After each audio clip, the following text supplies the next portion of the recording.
Assalamualaikum warahmatullahi wabarakatuh. Perkenalkan, nama saya Tilka Ansari. Nah, di sini saya akan menjelaskan ke salah satu kasus yang terjadi di Sumatera pada tahun 2015, yaitu kebakaran hutan.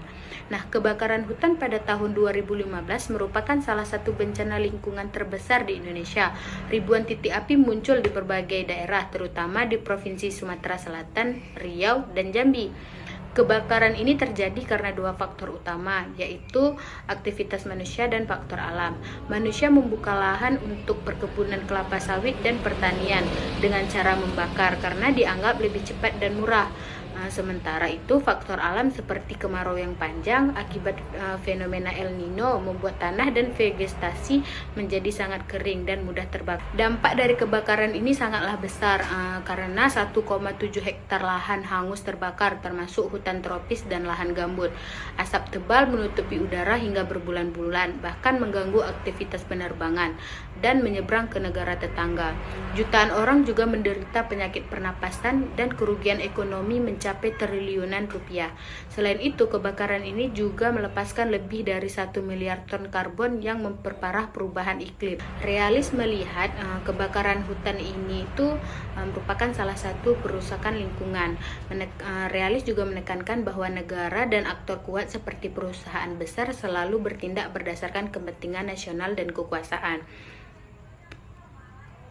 Artinya, dalam kasus ini pengelolaan sumber daya alam lebih sering dipengaruhi oleh kepentingan ekonomi dan politik dibandingkan kepentingan lingkungan. Negara berusaha menjaga pertumbuhan ekonomi melalui industri kelapa sawit. Tetapi di sisi lain, penegakan hukum terhadap pembakaran hutan seringkali lemah karena adanya tekanan kepentingan. Jadi dalam pandangan realis, kebakaran hutan ini mencerminkan konflik antara kekuasaan dan ekonomi dan bahkan mencapai ke lingkungan. Karena kasus kebakaran ini, Presiden mengeluarkan instruksi nomor 11 tahun 2015 yang menekankan kerjasama lintas lembaga untuk mencegah dan menanggulangi kebakaran hutan. Pemerintah juga membentuk Badan Restorasi Gambut dengan tugas memulihkan lahan gambut seluas 2 juta hektar yang rusak parah akibat kebakaran. Selain itu, pemerintah juga melanjutkan moratorium izin membuka lahan baru di hutan primer dan gambut, serta memperketat pengawasan titik api melalui satelit. Dalam praktiknya itu, pemerintah juga mengerahkan TNI dan BPN untuk melakukan waterbombing, hujan buatan, dan penegakan hukum bagi perusahaan atau individu yang melakukan pembakaran. Hasilnya, jumlah titik api di tahun berikutnya turun hingga 80% dibandingkan tahun 2015.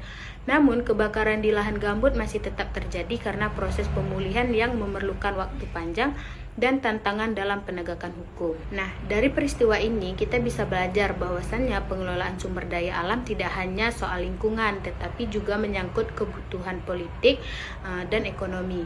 Realisme mengajarkan bahwasannya selama kepentingan ekonomi jangka pendek lebih diutamakan daripada keamanan lingkungan, maka bencana serupa bisa terulang kembali. Nah, oleh karena itu, pemerintah dan masyarakat perlu bekerja sama dalam menjaga hutan, memperkuat pengawasan, serta memastikan bahwa kepentingan lingkungan menjadi bagian dari strategi keamanan nasional di Indonesia.